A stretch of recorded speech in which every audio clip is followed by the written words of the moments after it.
This month, Be'ezrat Hashem, we will open a new Midda of Rabbi Israel Salante, and the Midda following Nikayon is Savlanut. Savlanut means patience. This is the simple way of defining the word Savlanut, and I think that all of us need today, as spouses, as parents, as teachers, as regular people, a lot of patience in life. It's just a necessary Midda, and it's really helpful in the long run. But today I would also like to connect this Midda to the Parashat that we are going to read this week, and also the Parashat that we had last week.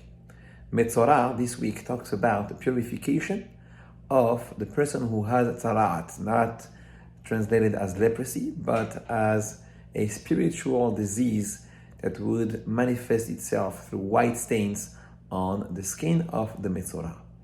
And the Torah says that even after the purification of the Messora, he would have to wait 7-8 days, depending on the situation. And the truth is that we find this concept of wait also when he is Tameh, when the Messora has to be expelled Mihutz lamachane, outside the campus. The Torah also says that sometimes he would be expelled for 7 days, sometimes it would last 2 weeks. Messora musgar, Messora muhlat. We have so many halachot about this. And of course, the concept of seclusion, the fact that he was also locked into a house, definitely reminds us of the concept of reflection, that he really needs to understand that his actions really push people apart, and he needs to reflect on himself, what it means to be alone, what it means to be lonely.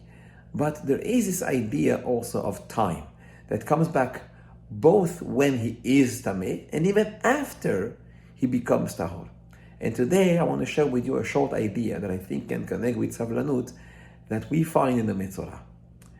And the idea, I think, is that the Torah wants him to understand the importance of Savlanut. Because a Messora, or Baal Lashon Hara, or Motzi Ra, is not necessarily someone who only finds bad things to say about people, or someone who has a negative eye about everything in life, including himself. The Messora also can be someone who is just too quick to judge. In other words, he does not take the time to really see the situation as a whole, to really see the situation with all the angles. And because of that, he is too quick to judge, and therefore too quick to speak. And that's why the Lashon Hara is so quick by him. And so many times we find ourselves in that situation, that we said something about someone, or we even thought we had a personal opinion about somebody, and we were too quick. We were unable to really have the patience, the necessary patience for ourselves to make a judgment. And Chachamim tell us so many times, Hevedan et kol ha'adam lekaf zechut, to give the benefit of the doubt is when we look at et kol ha'adam. What is et kol ha'adam? Why it doesn't say Hevedan et kol adam, et kol ish? What is ha'adam? What is the meaning of ha'adam? And that there is before the word Adam is a reminder that sometimes we don't have the full picture. What kind of person that person really is. And when we find also in Pirkei Avot, Al ta'adon et haverecha ad shetagia limkomo, do not judge anyone until you actually get to his spot, which is most of the time absolutely impossible, because we can't really be on someone's spot, because we don't have his experience, we don't have his background, we don't have his midot, we don't really know what's happening. Chachamim remind us again, because you're not there, because you don't see all the elements, be careful. Be careful not to judge, be careful not to speak, be careful not to have an opinion before you have the Midda of Savlanut.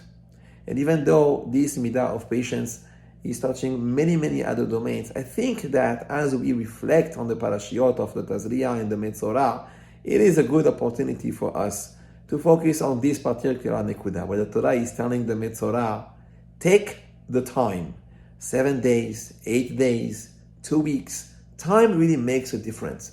And before you say something, before you have your own opinion, just wait. Just wait a little bit. You'll see that you can have a totally different opinion and a totally different speech afterwards. And this can truly change your life.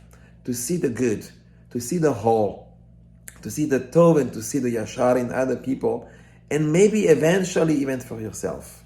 Take it easy. Take your time, and you'll see definitely around you a better world. Shabbat shalom u'mvorach.